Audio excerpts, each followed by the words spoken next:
probably going through a lot. So let's start this. Dialectical materialism conception of development. The dialectical materialist conception of cyclical development stems from essential attributes of dialectical negation processes. 1. In every dialectical negation, the negation side inherits features of characteristics from the negated side.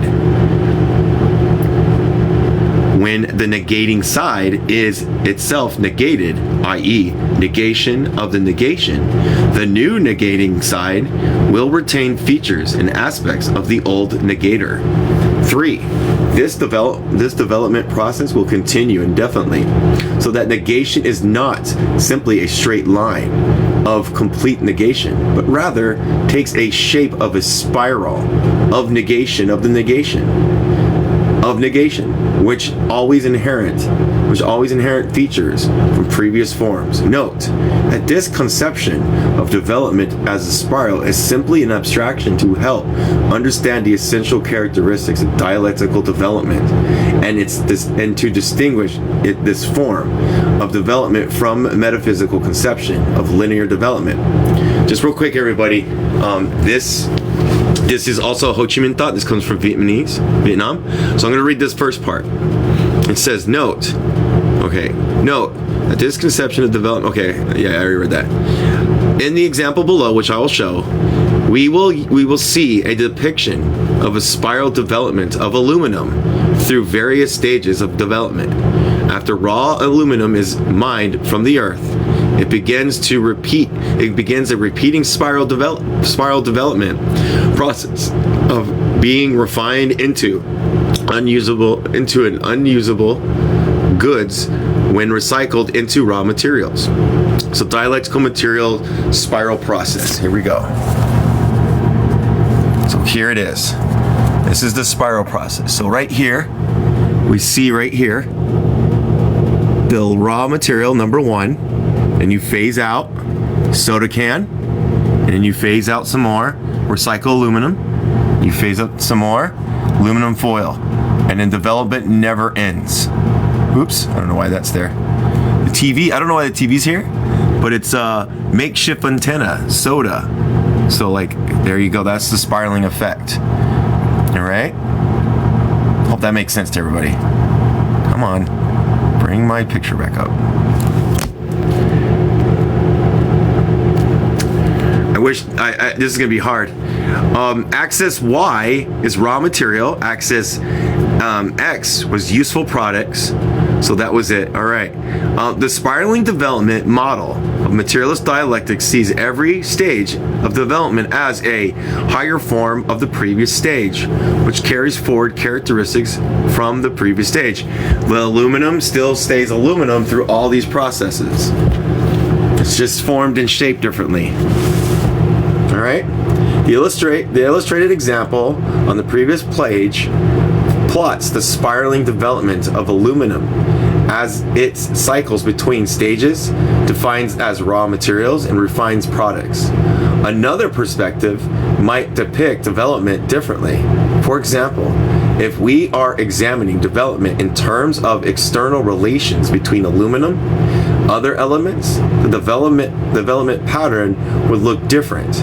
In reality, all subjects have countless internal and external relations and development process which can be examined. The raw aluminum stage of the development pictured in the illustration is not truly the beginning of this development process. There are millions of years of development which occur before it has first discovered by humans. Similarly, the landfills will not be the end of this development process. There will be continued development, however, for as long as motion in the universe continues. This is a simplified and abstract model of development of aluminum, and a more accurate representation might show any number of interim steps between each step depicted by the graphic above.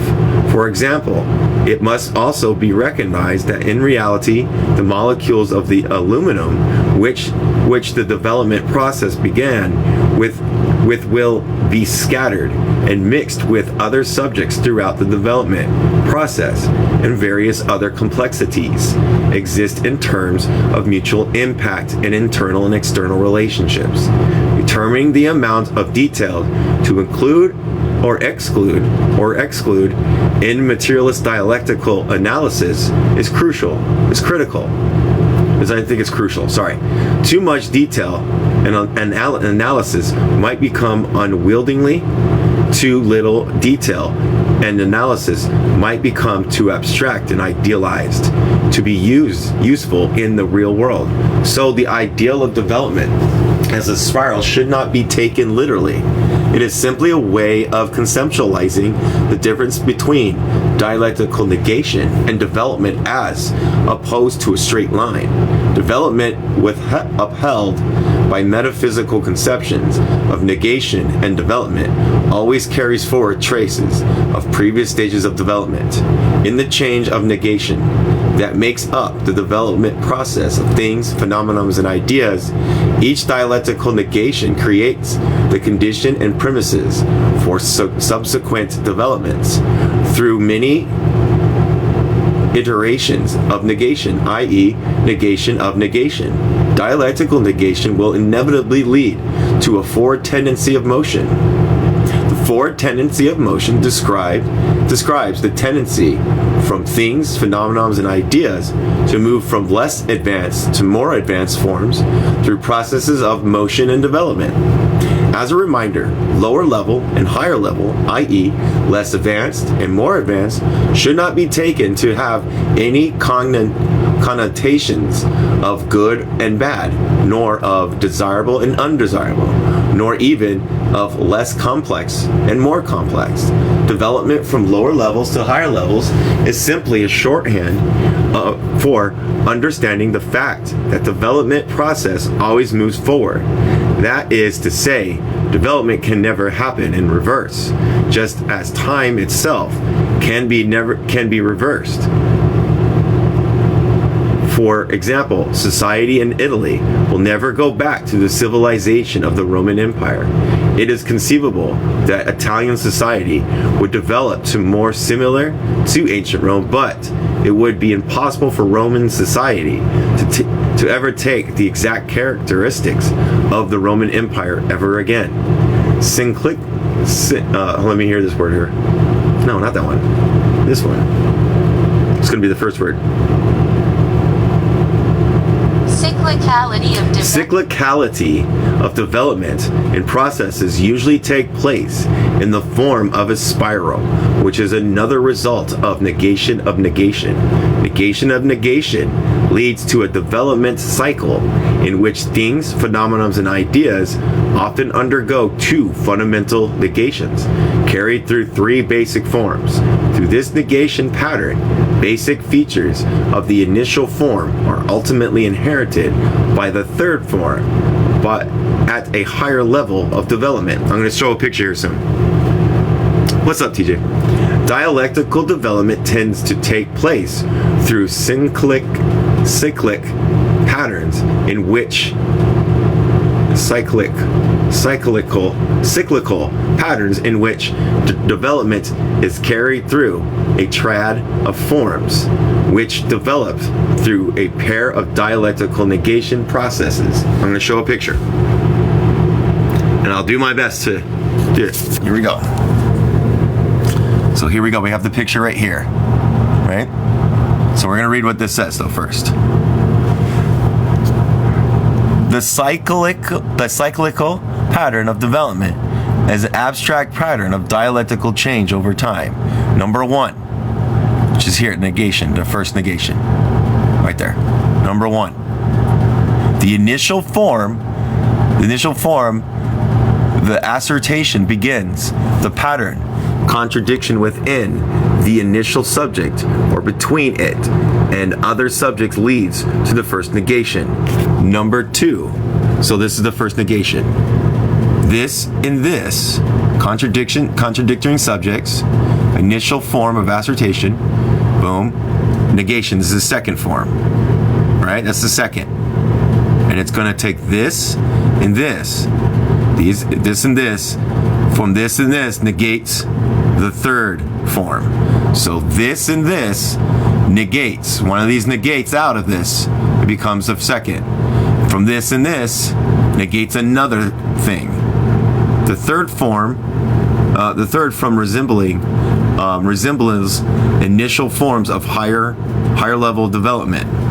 All right. So I don't know what this arrow's for. We're gonna find out. Okay. Number 2. First negation leads to the second form, the negation. This second form inherits some features or characteristics from the initial form. Remember, essences still come together. 3. The second form then encounters opposition, which we saw, which leads to a second negation. 4. The second negation leads to a third unity, which retains the features or characteristics of the second form, but now more closely resembles the first negation, the initial form, only at a higher level of development. Imagine a new car, initial form, crashes into another car, contradicting subject. The new car is dialectically developed, negated into the second form, a wrecked car. This second form is now contradicted by the new subject, a recycling center. The negated into a third form, new steel. The third form processes characteristics in the first form, but in a more developed form, after being cycled, the resulting steel, it is newly made, a good condition for sale, etc., similar to the first form of the new car. Here we go. We have a picture. Kami, what does that mean? I guess that person is doing some kind of... Yeah, thank you, Joe. Okay, here we go.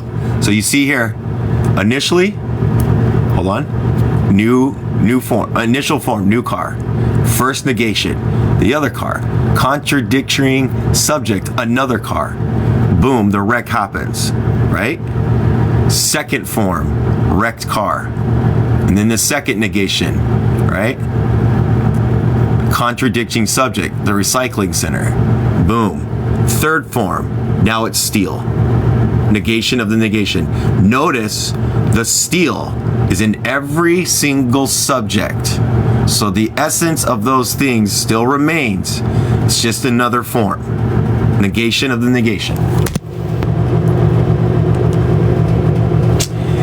In this example, a new car goes through a cyclical pattern of development in which the third form, new steel, possesses characteristics of the first form, a new car. Keeping in mind that this is relative to one's perspective.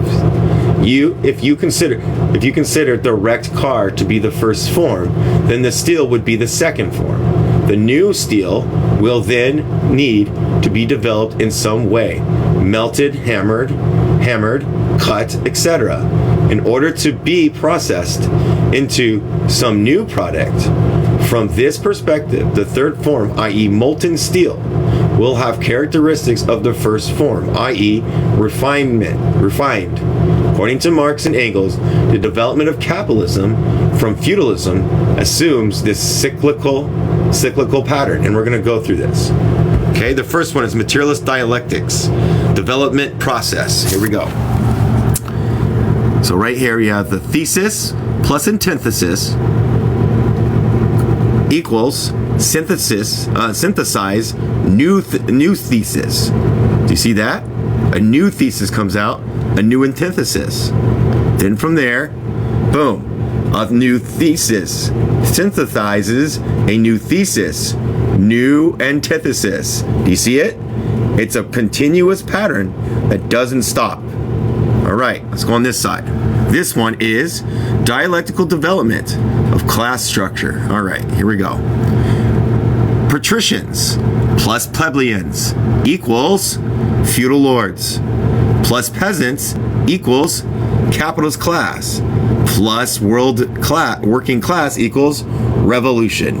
That's a very basic thing, and I understand that it's simplified. The development of class structure is a dialectical process in which different classes synthesizes to form the next era of class society. For example, the capitalist class emerged primarily as a synthesis of the feudal lords and peasants of the medieval era. Note that this is only an abstract description of a tendency of dialectical development. Exceptions can and do occur. Presumably, the development of communism as a stateless, classless society would constitute the negation of the class society form of human civilization. The post-class stage of development, which follows would itself be a higher form of a unity, a pre-class human civilization, carrying forward traces from the class society stage of development. Also, note that determining which form is the first or initial pattern is entirely relative. Using the example of the development of class society from one perspective, the patricians may be seen as the initial form, but from other perspectives, the plebeians might be considered the initial form. This depends entirely on the viewpoint and purpose of analysis. These conceptions of spirals of development and the pattern of three forms through two negations are in essence models which describe general tendencies and patterns of development, in which helps us understand the basic characteristics of dialectical negation and development. Lenin subscribed this cycle of dialectical development as going, quote, from assertion to negation, from negation to unity with the asserted. Without this, dialectics becomes empty negation, a game of examination, observation, and consideration. Here, assertion simply refers to the initial form of a dialectical development cycle. The negation is the second form, and the unity, as they come together, is the third form, which resembles the first form, the assertion, at a higher stage of development. So, in this quotation, Lenin is simply recounting the three steps of the typical dialectical development cycle and indicating that it is necessary to recognize this process, which is rooted in the inheritance of properties of prior forms through development into higher forms. To prevent dialectics from becoming empty negation or otherwise falling prey to the critiques of that dialectics are purely negative, skeptical, and eclectic in nature. The law of negation generalized the pervasive nature of development. Dialectical development does not take the form of a straight path, but rather a form of a spiral path. Lenin summarizes that this path is, quote, a development that repeats as it were stages that have already been passed, but repeats them in a different way on a higher basis. The negation of the negation, a development, so to speak, that proceeds in spirals, not in a straight line. The tendency to develop in a spiral curve demonstrates the dialectical nature of development, i.e., the cycle of inheritance, repetition, and progression. Each new round of the spiral appears to be repeating, but at the higher level. The continuation of the loop in a spiral reflects an endless progression from lower levels to higher levels of this phenomenon and ideas. In short, the law of negation in materialist dialectics reflects the dialectical relationship between the negative and the assertion, i.e., the second and the first form of a dialectical development cycle in the development process of things, phenomena, and ideas. Dialectical development is driven by dialectical negation and the development of all things, phenomena, and ideas. The new is the result of the inheriting characteristics from prior forms. This process of inheritance, repetition, and progression through negation leads to a cyclical development. Engels wrote, quote, "What is the negation of the negation? An extremely general, and for this reason extremely far-reaching and important law of development of nature, history, and thought." In the same text quoted above, Engels elaborates, the dialectical development is composed of processes which, in their nature, are antagonistic, contains a contradiction, transformation of one extreme into its opposite, and finally, as the kernel of the whole thing, the negation of the negation. Meaning and methodology. C. The law of negation is the basis for correct perception of the tendency of motion and development of things, phenomena, and ideas. Development motion processes do not take place in a straight line.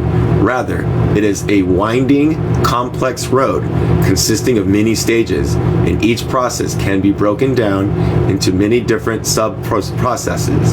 However, it must be understood that this complexity of development is only the manifestation of the general tendency to move forward. It is important to understand the nature of motion and development so that we can be systematically change the world according to our revolutionary viewpoint. In order to cautiously impact the development of things, phenomena, and ideas, we need to know their characteristic, natures, and relationship so that we can influence their motion and develop in the direction that suits our purpose. We must comprehend the leverage and tendencies of forward movement in accordance with a scientific and revolutionary worldview in order to effectively and systematically change the world. Hold on a second, looking back, oh my gosh. Understand that forward tendencies of motion is vital for cultivating a world view, which is both scientific and revolutionary. Such a worldview is scientific because it recognizes the material reality that all things, phenomena, and ideas are constantly undergoing change and development.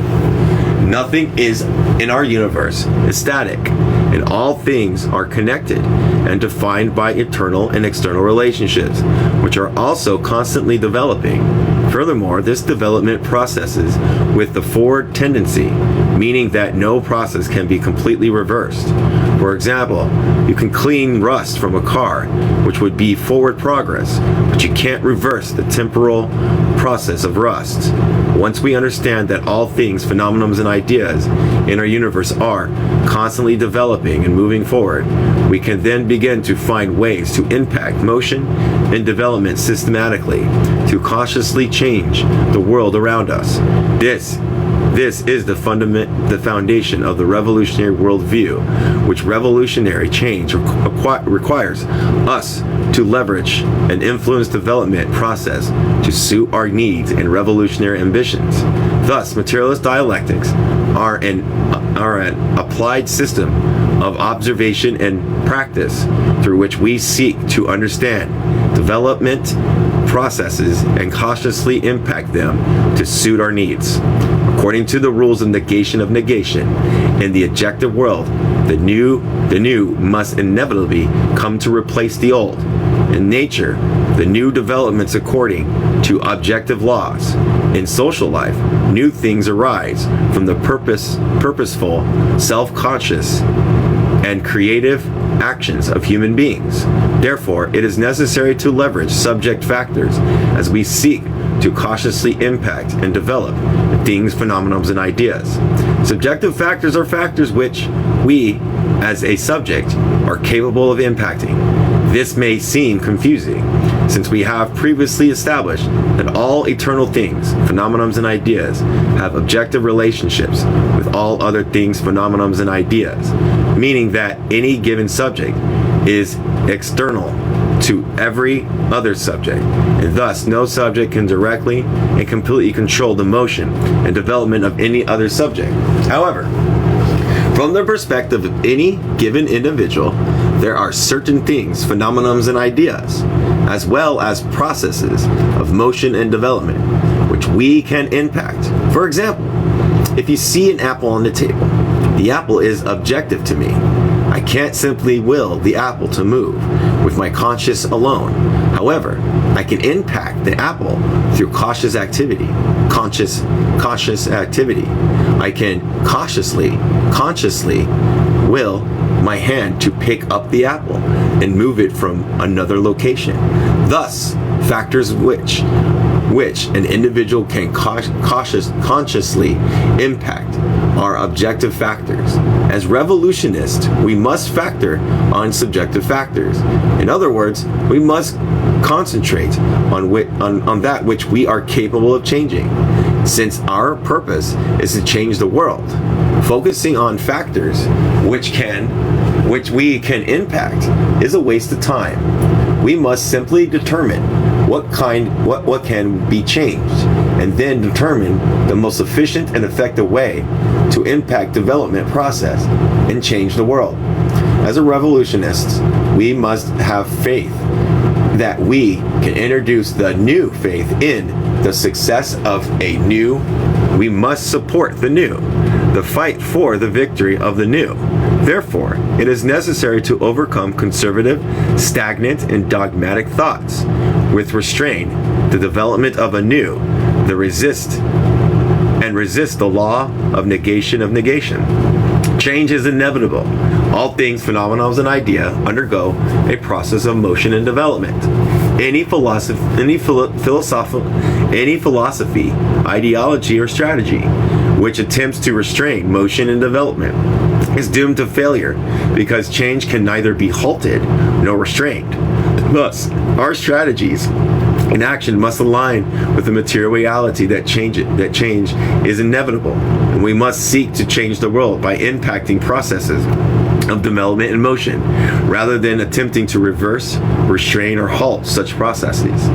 Ideologies which erroneously strive to restrict change and development include rigidity and conservatism. In the process of negating the old, we must leverage the principle of inheritance with discretion. We must encourage the inheritance of factors that are beneficial to our goals, as we simultaneously attempt to filter out, overcome, and reform factors which would negatively impact our goals. Oh, someone got blocked. Wow.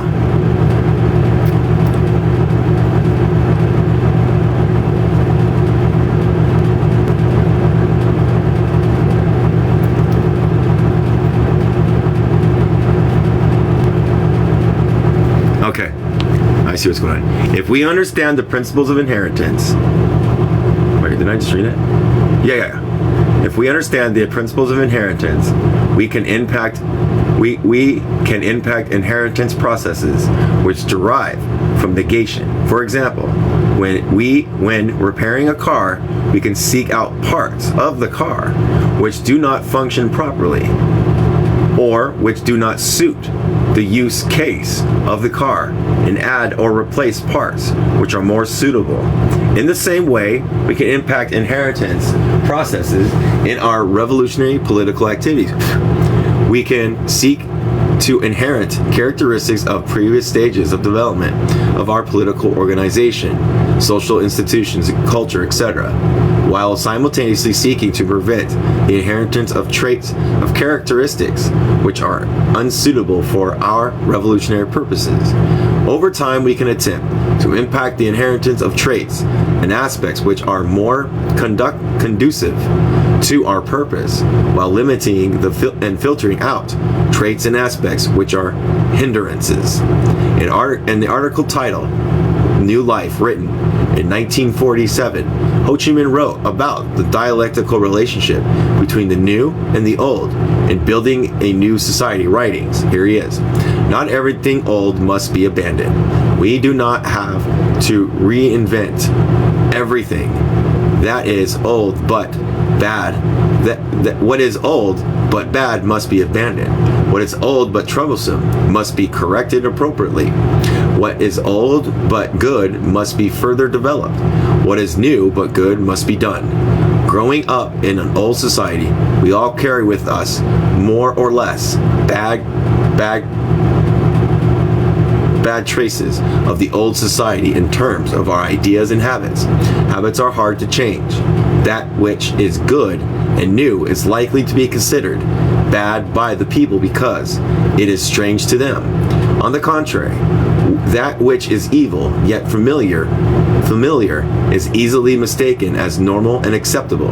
Ho Chi Minh understood the principles of development very well as the difficulties we will face as revolutionaries as we try to change ourselves and our society.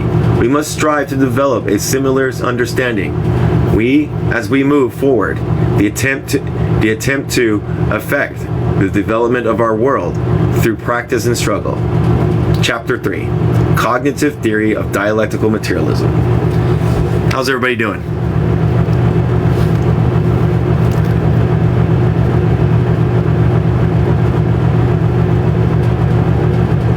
Yeah, no worries.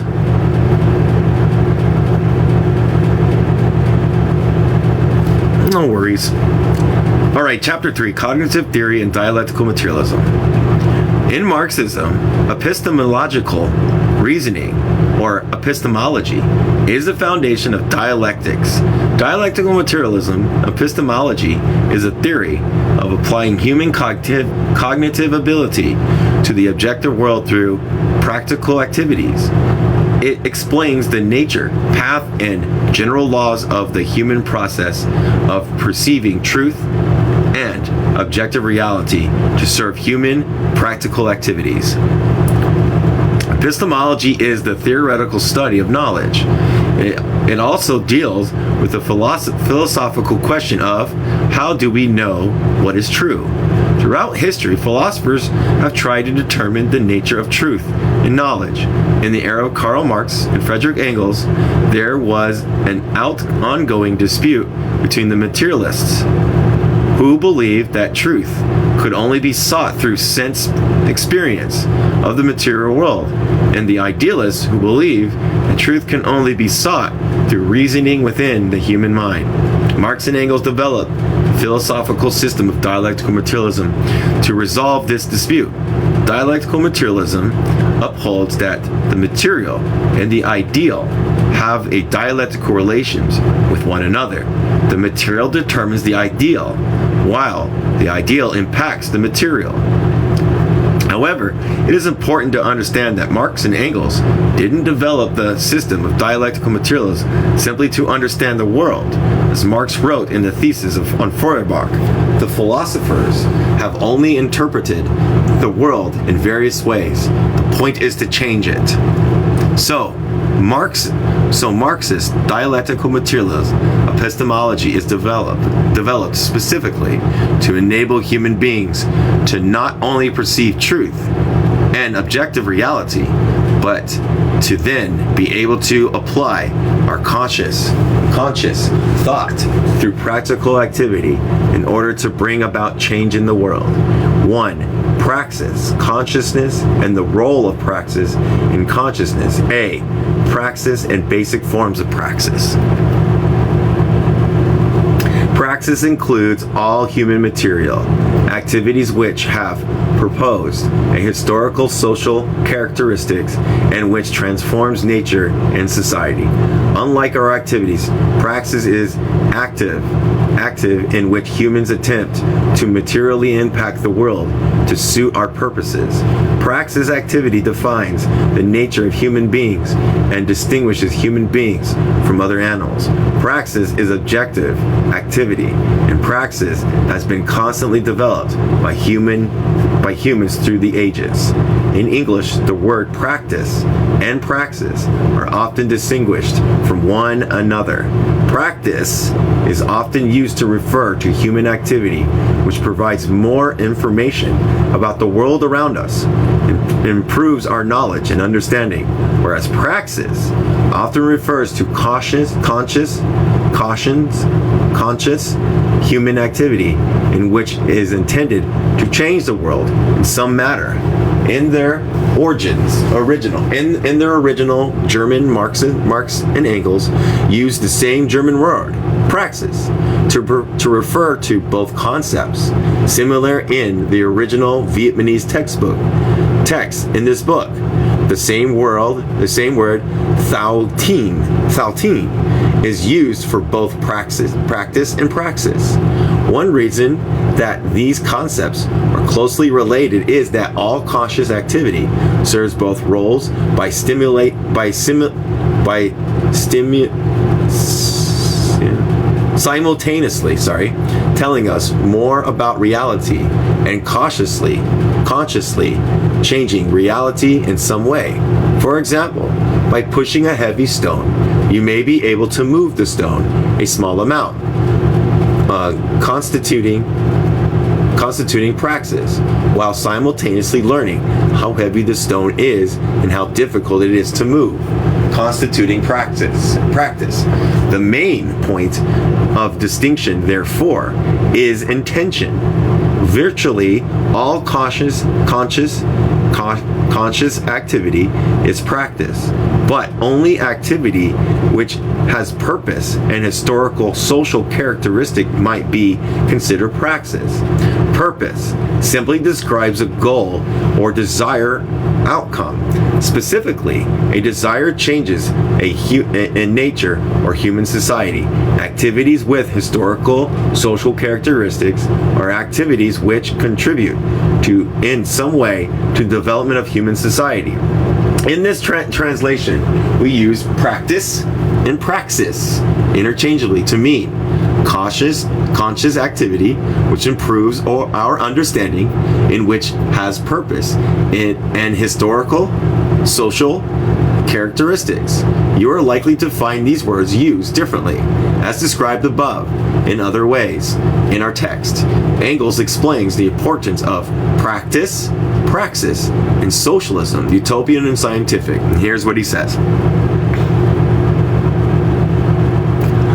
The proof of the pudding is in the eating.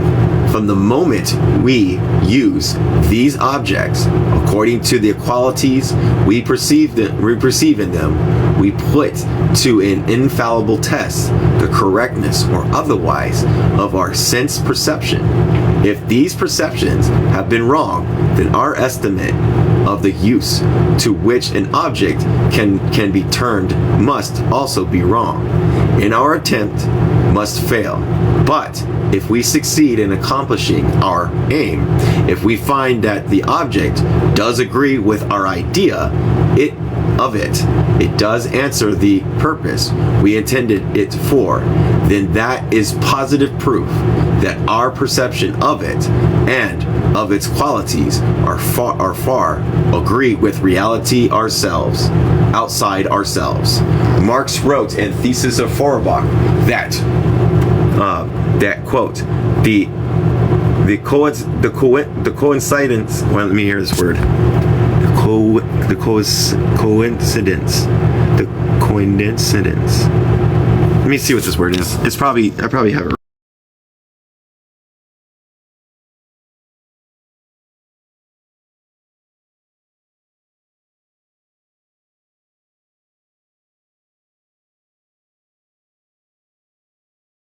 Yeah, I had it right. I just had to double check. I was second guessing my thing. Hold on a second. Yeah, that's good.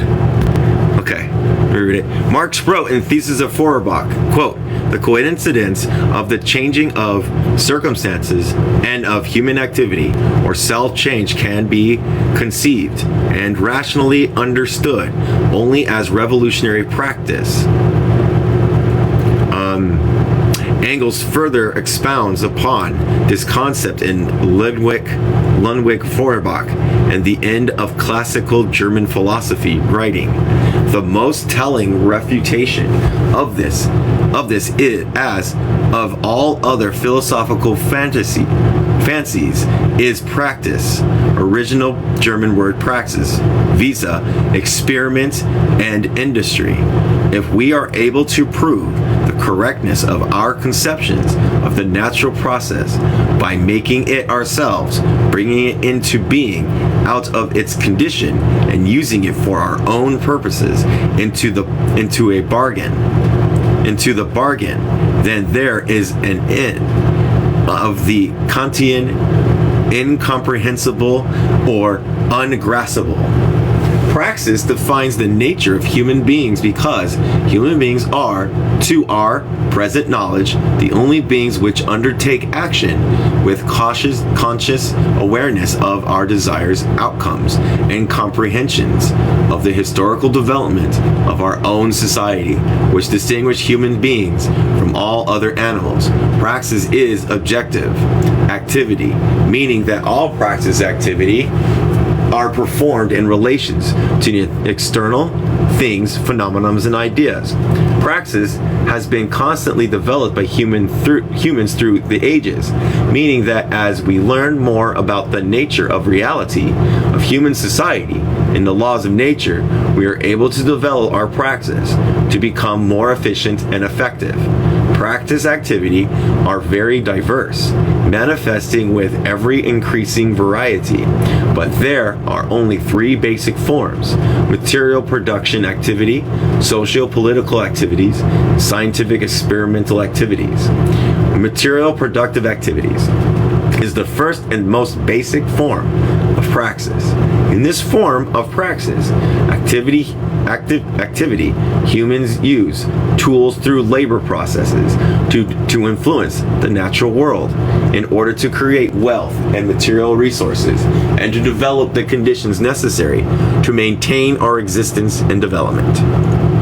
Social political activities includes praxis activity utilized by various communities and organizations in human society to transform political, social relations in order to promote social development. Scientific experimental activity is a special form of praxis activity. This includes human activity that resembles or replicates states of nature and society in order to determine the laws of change and development of subjects of study. This form of activity plays an important role in the development of society, especially in the current historical period in modern science and technological revolution. Three basic forms of praxis activity listed above obviously do not include all forms of human activity, as praxis only includes activities which are purposed and historical social character. Material production activity has a very clear purpose: to improve material conditions of an individual human being or a group of human beings. Material production activity has historical social characteristics because developing material conditions for human beings leads directly to the development of human society. For example, as food production increases in terms of yield and efficiency, society can support a larger number of human beings in a wider range of human activity, which leads to the development of human society. Socio-political activities has the purpose of promoting social development, which is obviously inherently historical, social in nature. An example of social political activities would include any sort of political campaign, liberation struggles, political revolutionary activities, etc.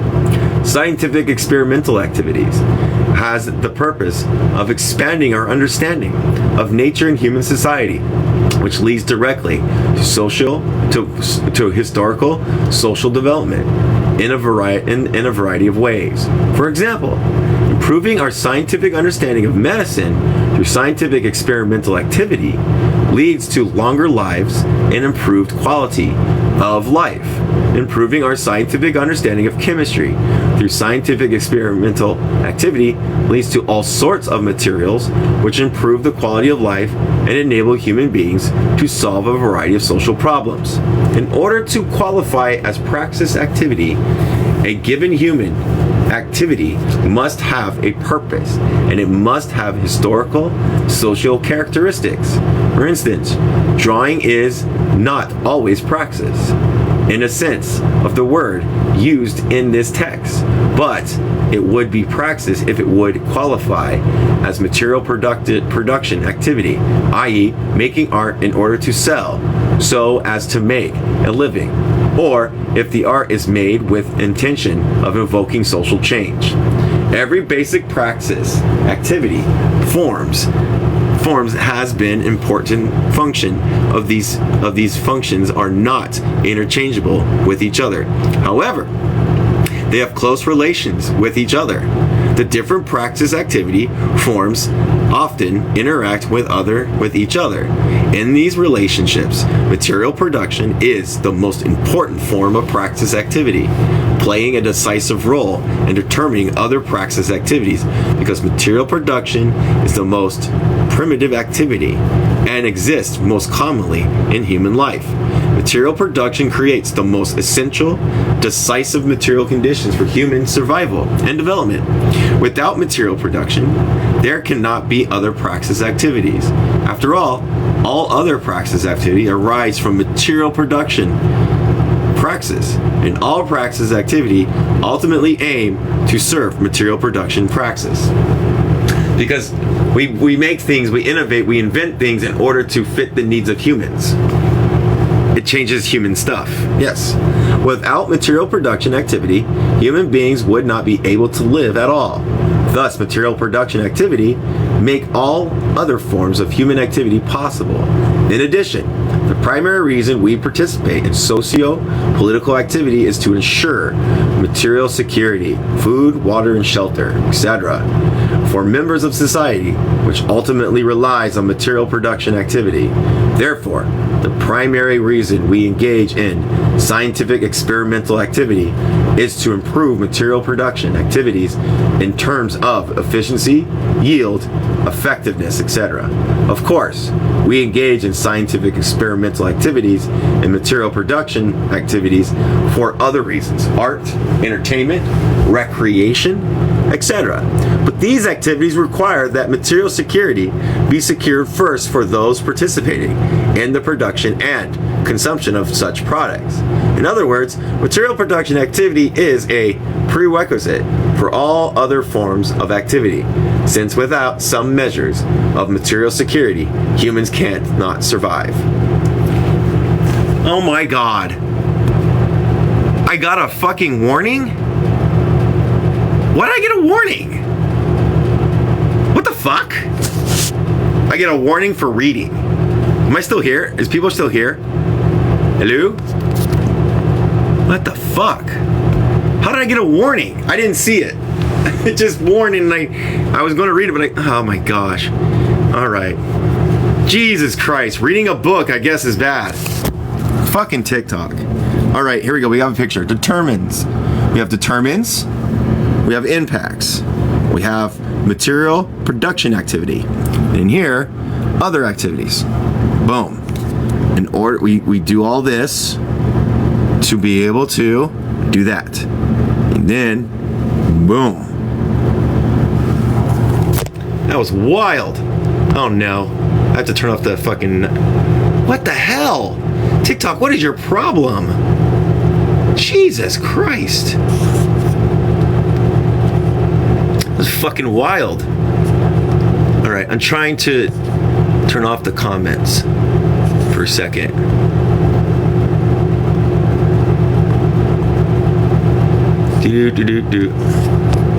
Okay, let me do that. Alright. Alright, put the comments back on.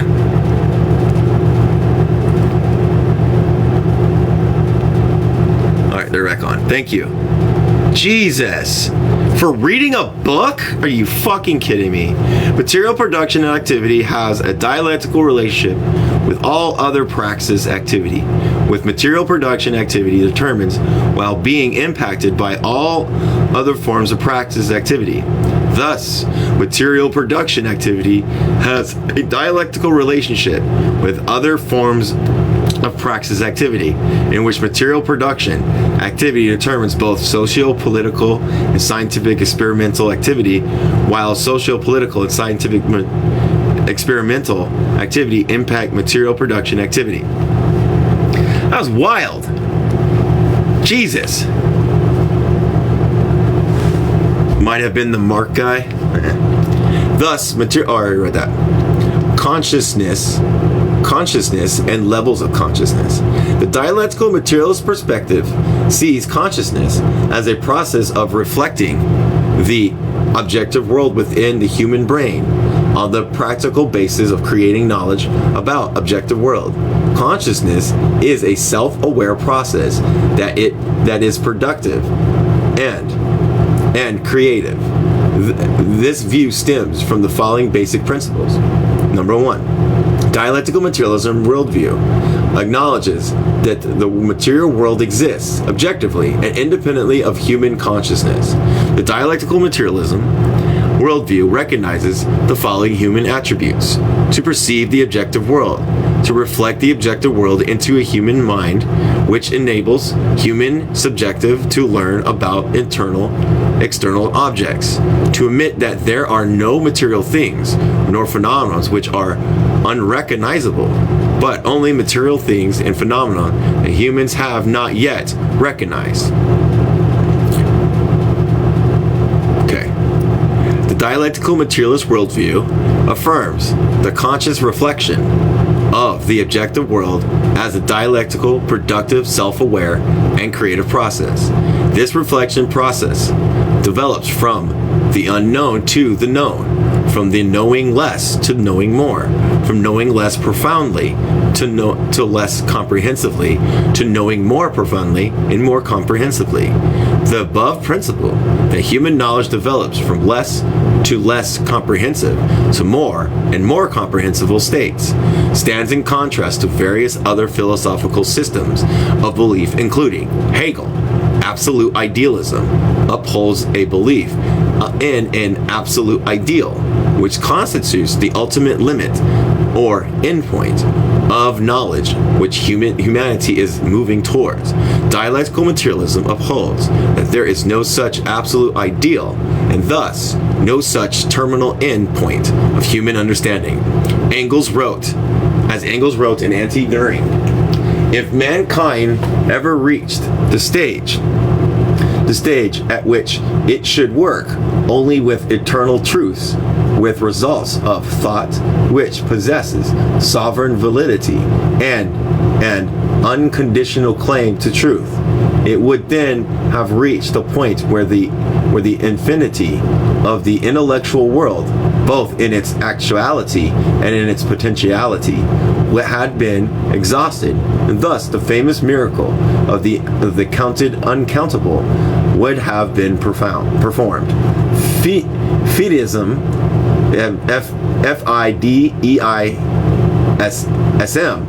which is the belief that knowledge is received from higher power, i.e. God. Fideism upholds that all knowledge is pre-existing and that humanity simply receives it from on high. Dialectical materialism, on the other hand, argues that knowledge is developed over time through dialectical processes in consciousness and human activity. Positivist and empiricist materialism, which upholds that there are hard limits to human knowledge, or the human knowledge which can only be obtained from sense data can't be trusted. Dialectical materialism upholds that all things and phenomena can be known and understood, and at that sense, data can be trusted as an objective reflection of reality. For more information about skepticism, about human senses, data, as well as positive and empiricist materialism. See, Anatolian, I'm sorry, I shouldn't have read that one. The dialectical materialist worldview considers praxis as a primary and most direct basis of consciousness, and as the motive and the purpose of consciousness, and as the criterion for testing truth. Given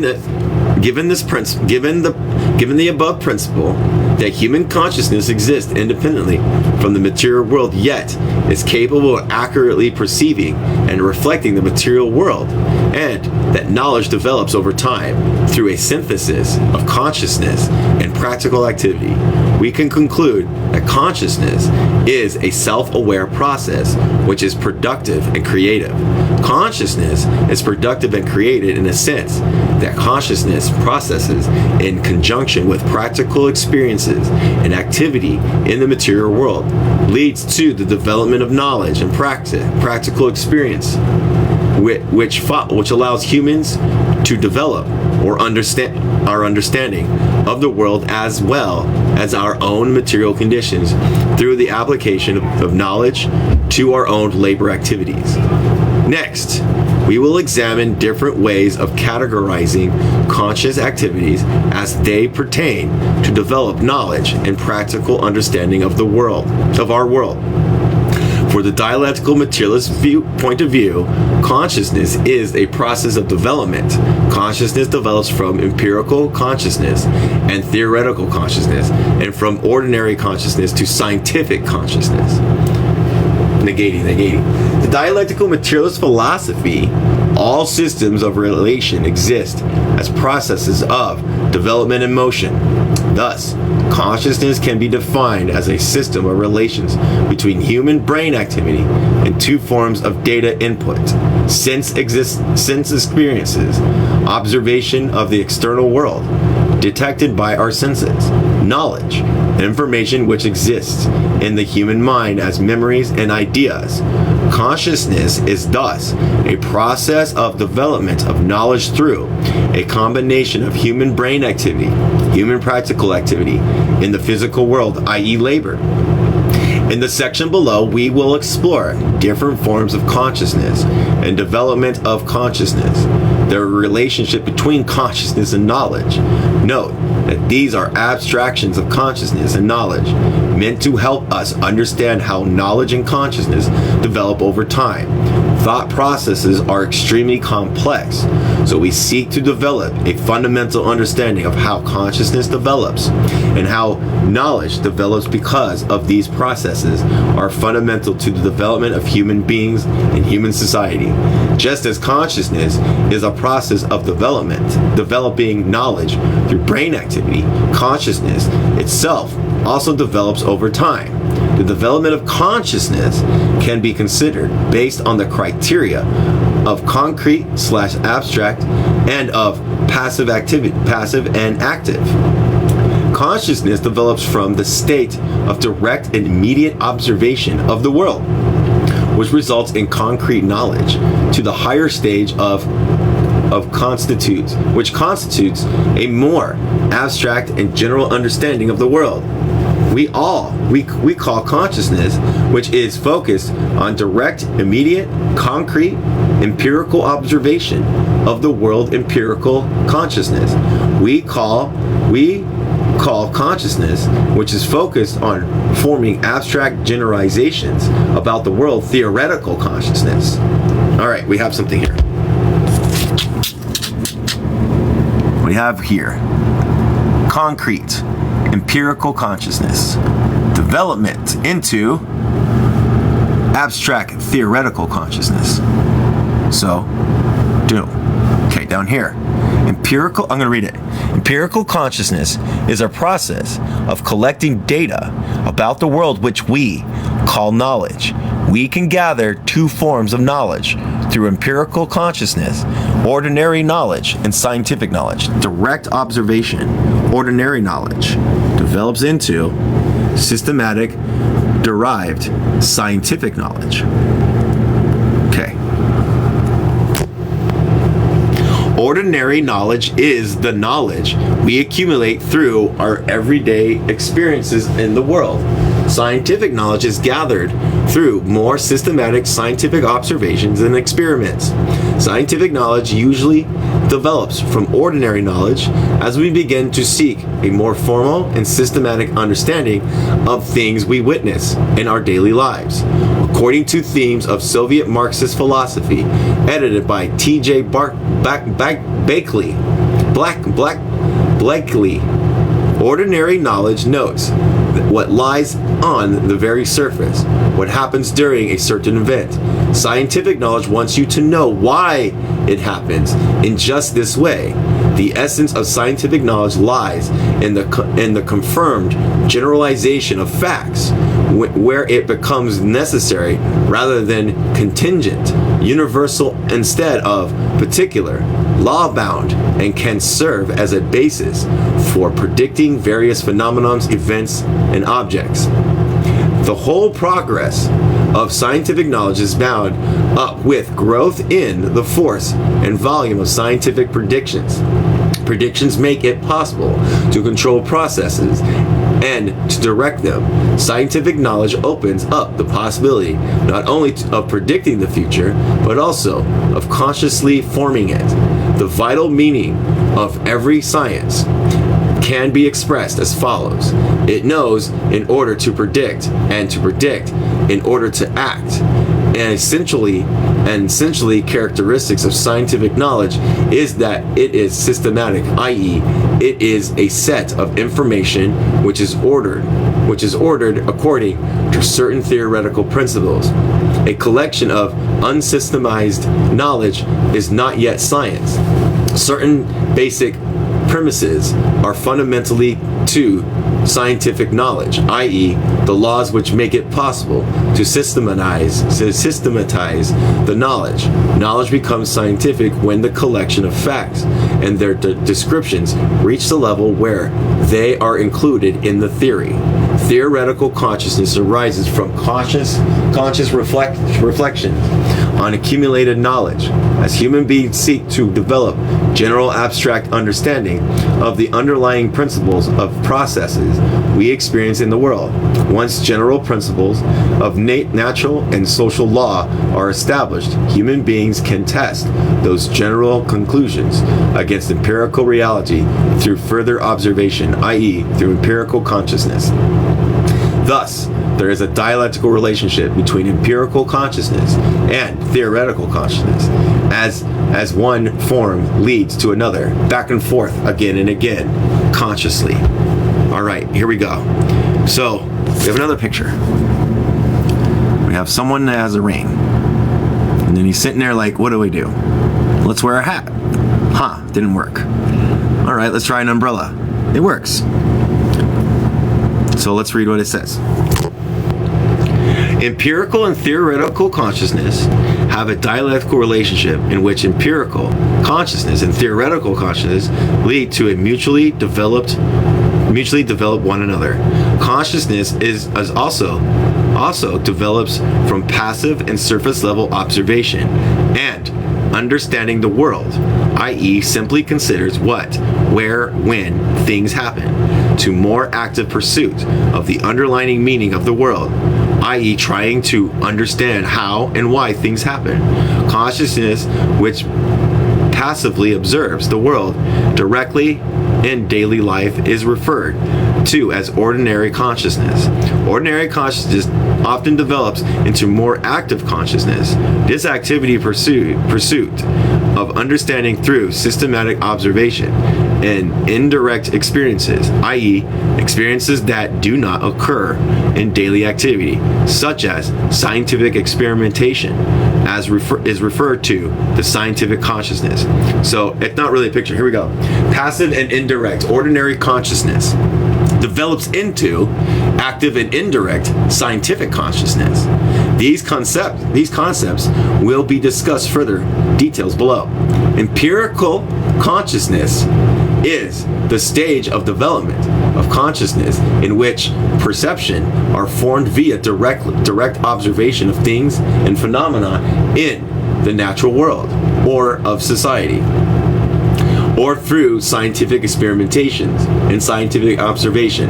Empirical consciousness results in empirical knowledge. Empirical knowledge has two types: ordinary empirical knowledge obtained through direct observation and in productive labor; scientific empirical knowledge obtained by conducting scientific experiments. These two types of knowledge can be complementary and can enrich one another. Theoretical consciousness is is the indirect, abstract, systematic level of perception in which the nature and laws of things, phenomena are generalized and abstract. Empirical consciousness and theoretical consciousness are two different cognitive stages, but they have a dialectical relationship with each other. In this dialectical relationship, empirical consciousness is the basis of theoretical consciousness.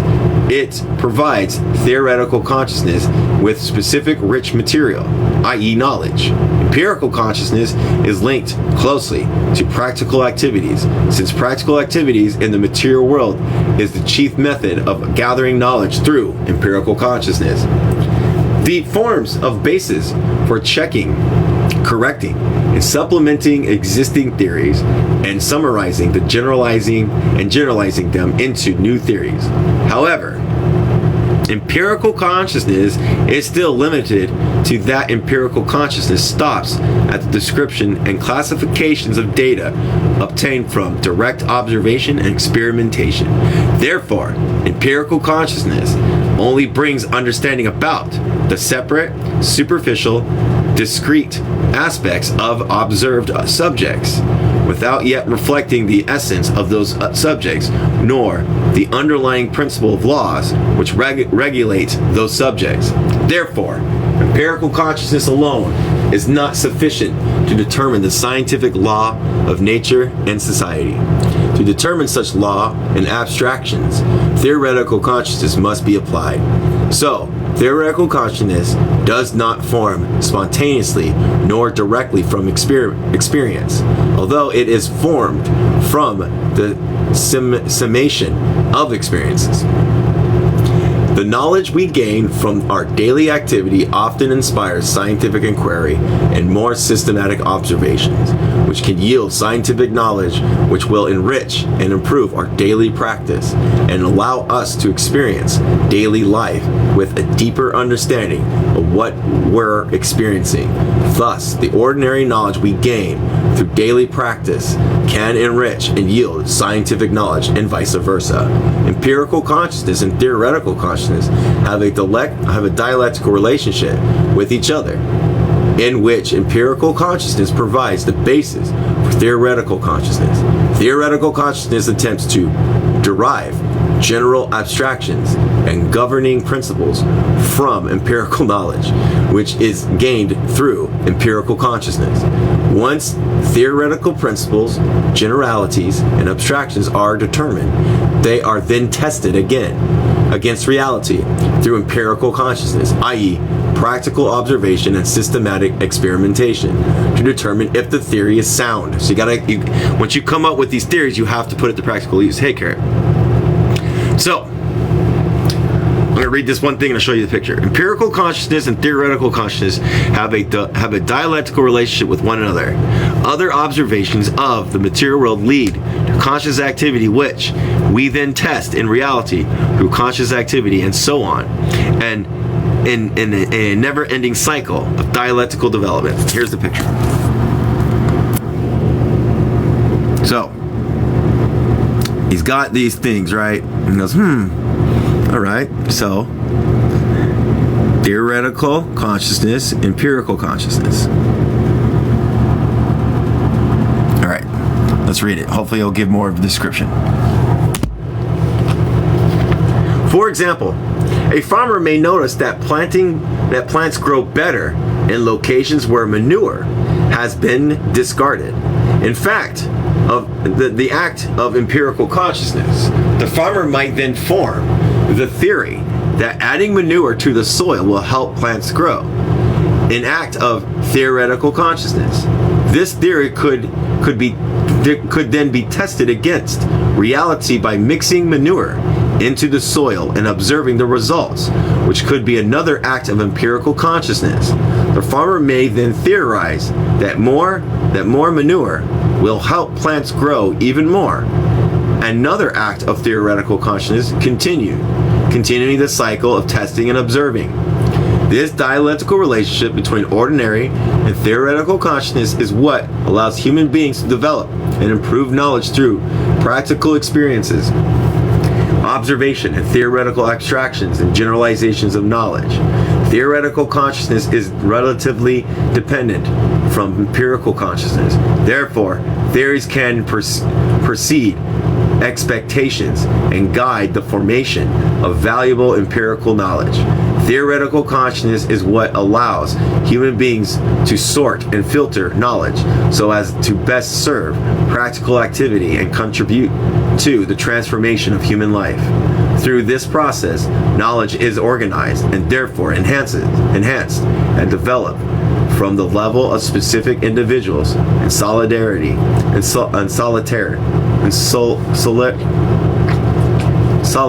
knowledge to the higher form of generalized and abstract knowledge, what we might call theoretical knowledge.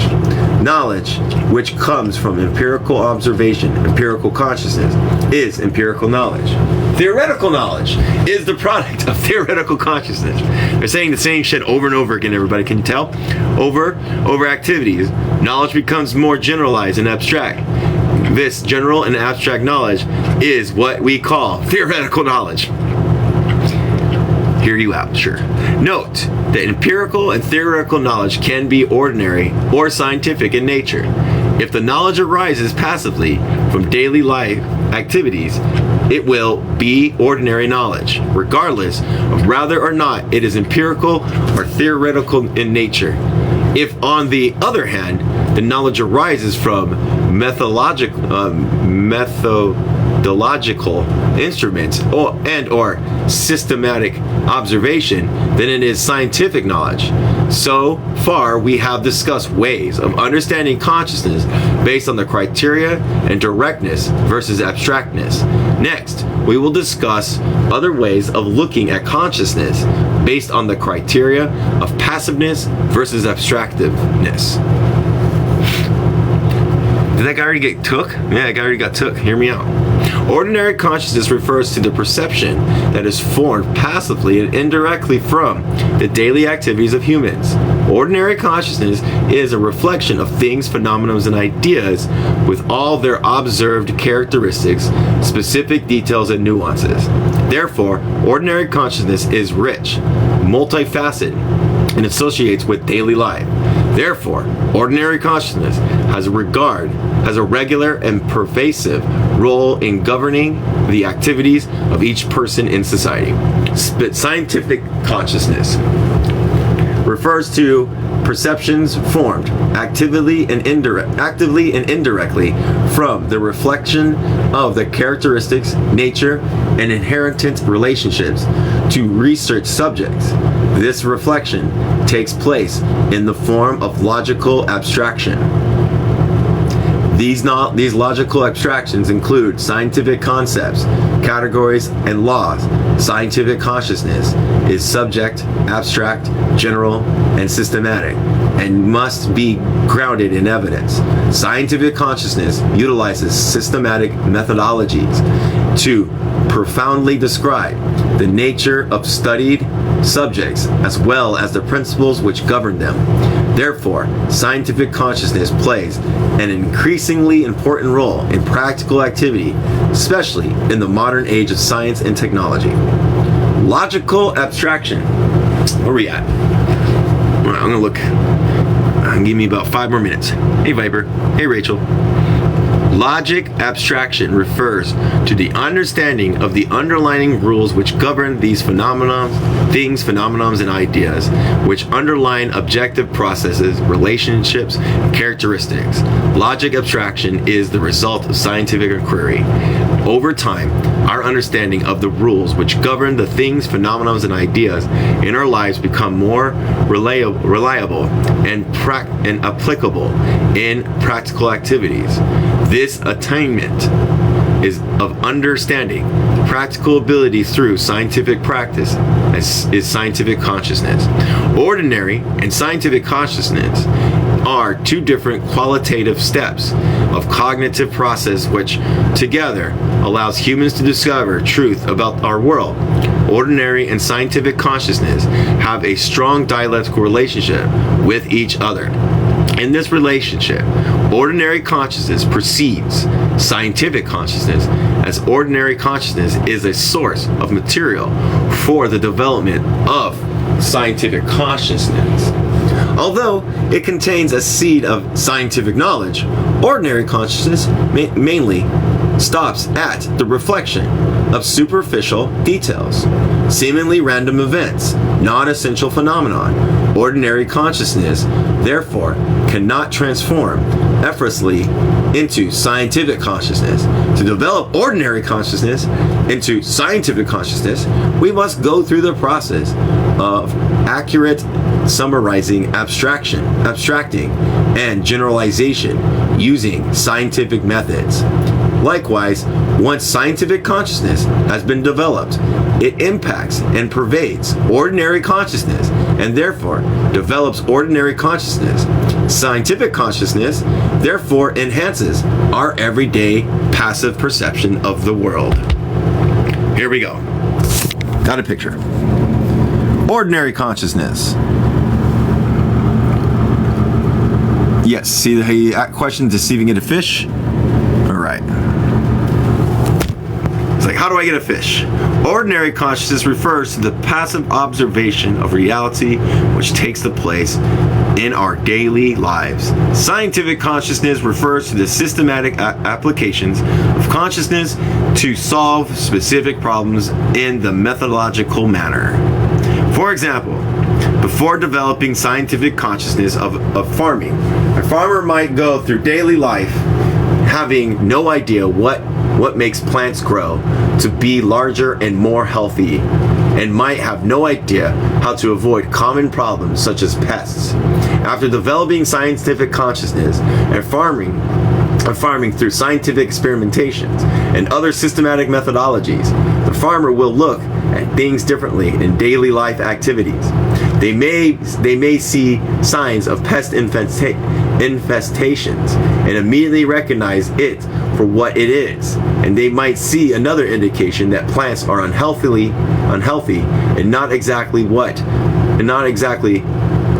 exactly what to do to remedy the situation.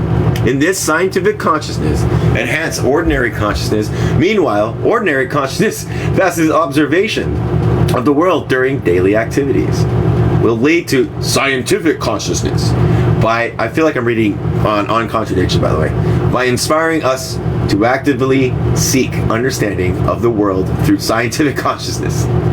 The relationship between praxis and consciousness. The word of the day is consciousness, everybody. Can you tell? Praxis serves as a I'm going to act here. Can everybody remember 240? Remember 240. 240. 240.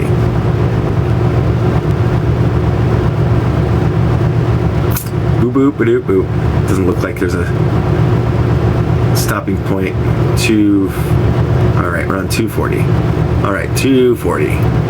240. I'm looking ahead, everybody.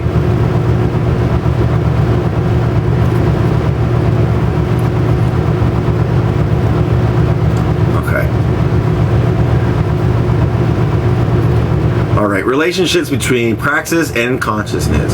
Praxis serves as a basis, driving force, and purpose of consciousness. Praxis serves as a criterion of truth by testing the truthfulness of our thoughts. Praxis is able to serve these roles because reality is the direct starting point of consciousness.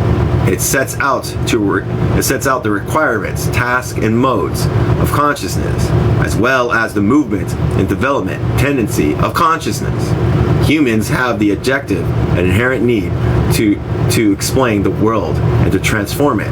Remember that the material world defines consciousness, while consciousness allows us to impact the material world through conscious activities. Consciousness itself arose from the physical needs of material world, and these physical needs continue to serve as the basis of driving force of all conscious activity, as we must actively, consciously to survive. Our inherent need to explain, to explain the world and to transform it arises from our material needs to eat, seek shelter, cure, and prevent diseases, and so on. These physical needs, which stem from the material world, drives conscious activity and leads the development of consciousness and knowledge. Therefore, humans must necessarily impact things in the material world through our practical activity in order to survive.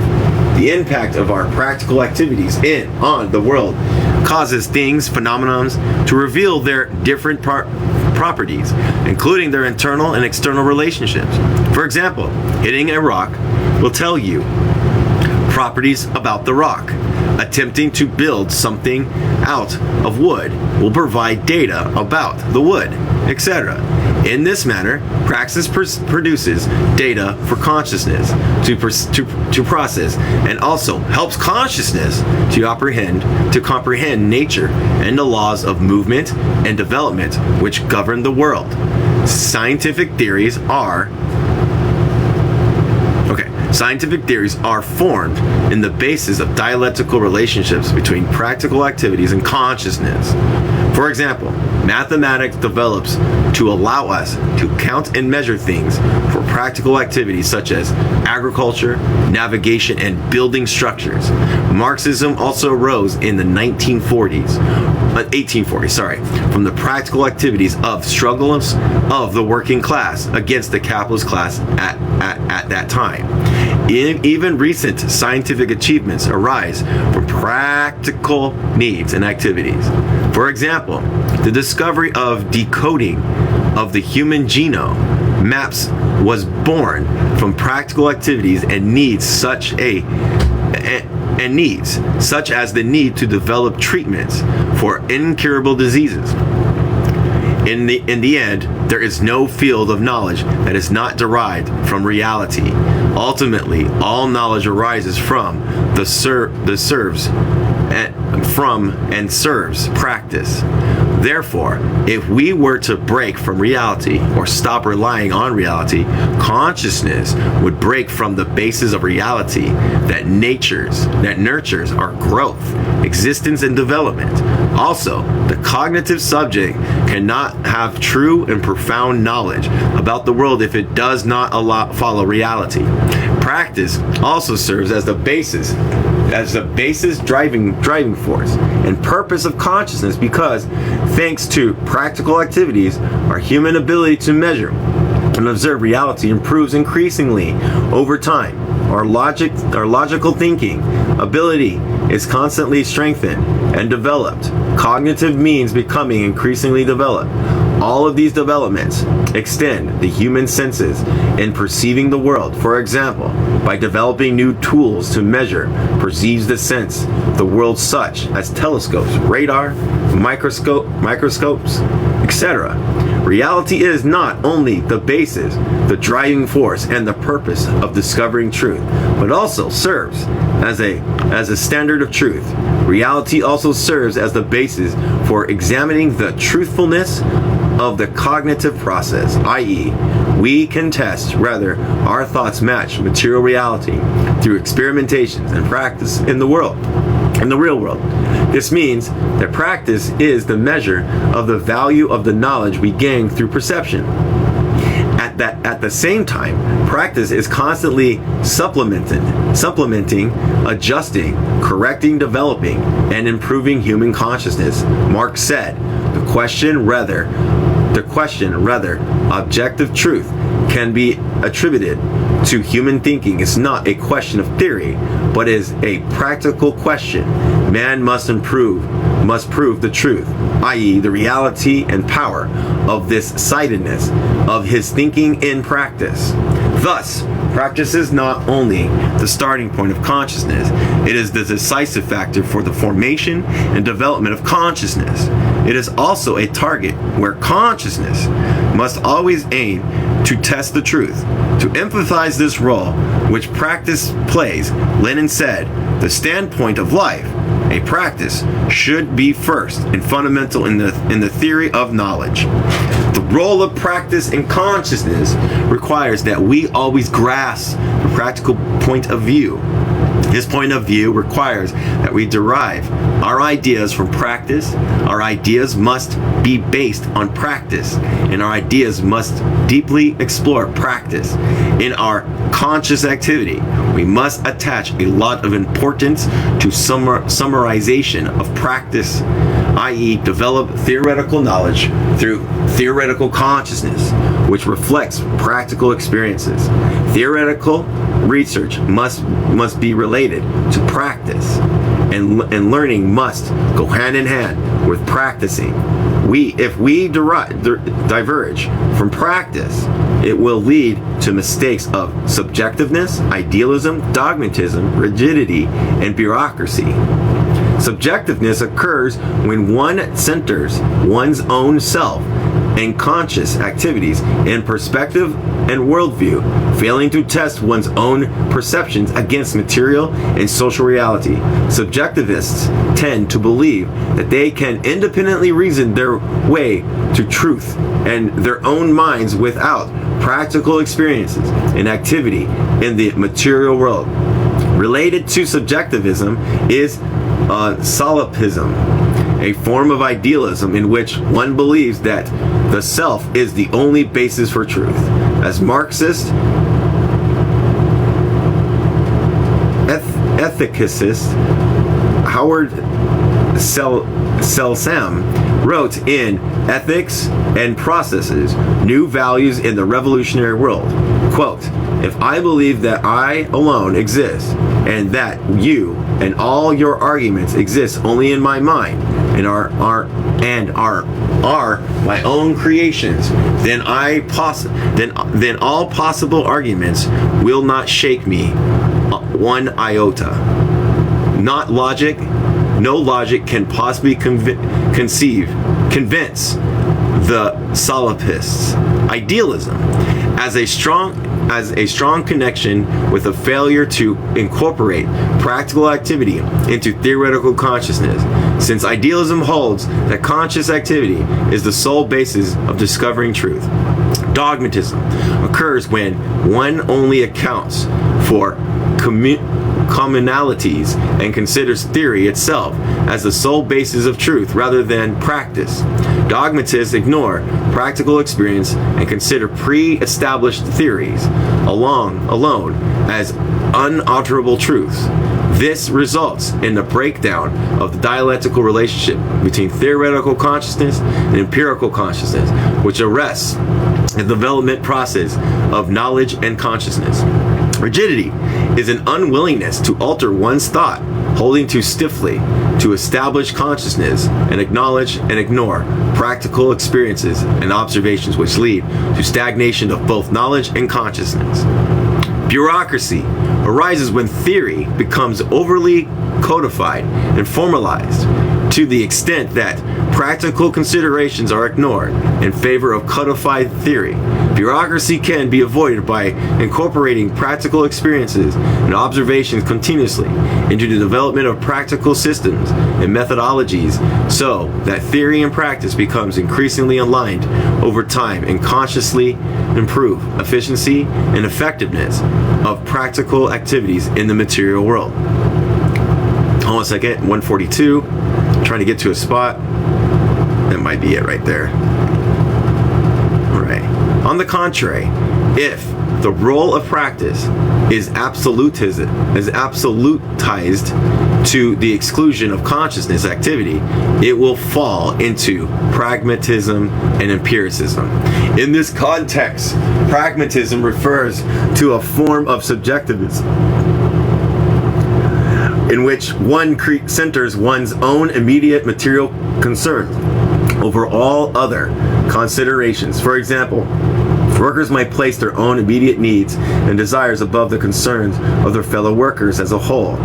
This may offer some temporary gains, but in the long run, their lack of solidarity and class consciousness will be detrimental, as workers collectively suffer from division, making all workers more available to exploitation and ill treatment by the capitalist class.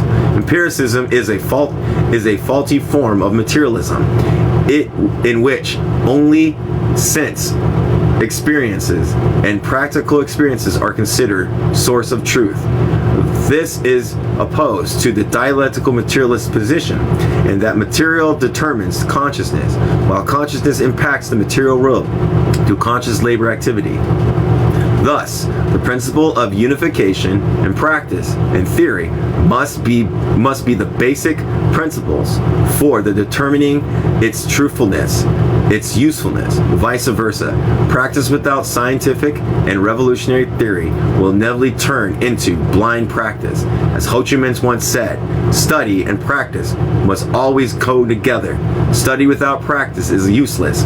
Practice without study leads to folly. All right, we're gonna end there, and we'll start on dialectical paths of consciousness and truth. I think we might be finished tomorrow, I'm not sure. And then we'll move on to historical materialism.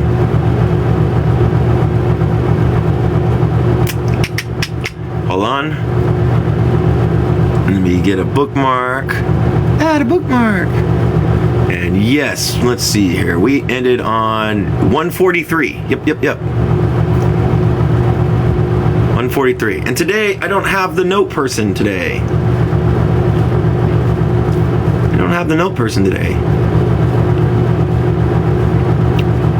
A lot to digest, a lot to actually take in, you know what I mean? It's a lot. So, take time to reflect, take time to observe, take time to think about this. I'm trying to see how much farther we have to go on this book. Real quick. Yeah, I had someone come on, and I don't know why I got flagged again. Yeah, no guests at all, because I can't have guests. That's what sucks. Right, there it is. I think that's the end. No, attention. Okay, afterwards. Okay. So we're on page 143, and 161 is the last page. So we got some time. Might be a couple days. 243, sorry.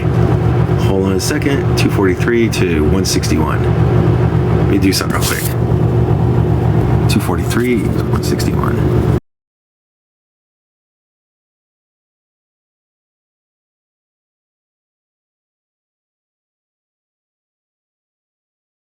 All right, 18 more pages it looks like.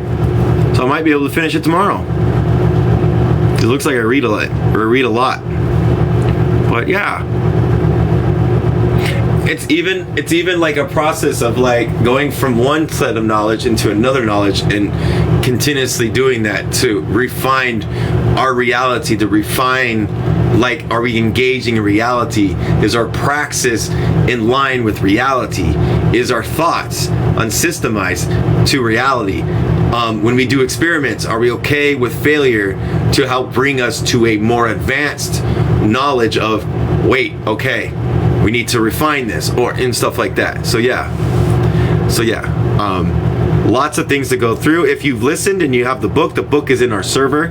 If you want to go over it again, usually we have someone come up. We usually have Joe come up and say stuff, but yep, some guy ruined it for me. So yay assholes. All right then, unless you have some questions in the comments that you'd like to write down, I'll give it a few minutes if you have questions in the comments. You don't have to if you don't have to. You don't have to generate one if you don't have one. But I think what I'm doing is I'll go on to Maoist dot when I go live tonight, unless I don't know if Chicken Strips is gonna go live, or Two Spirit are gonna go live together. I don't think I think they're still dealing with their stuff, honestly, which is good, which is okay. So, but if not, they don't go live. Just look at my Maoist, and I'll be on there. I'll share with the committee and stuff. All right, everybody. Well, since no one has any questions, I appreciate you all, and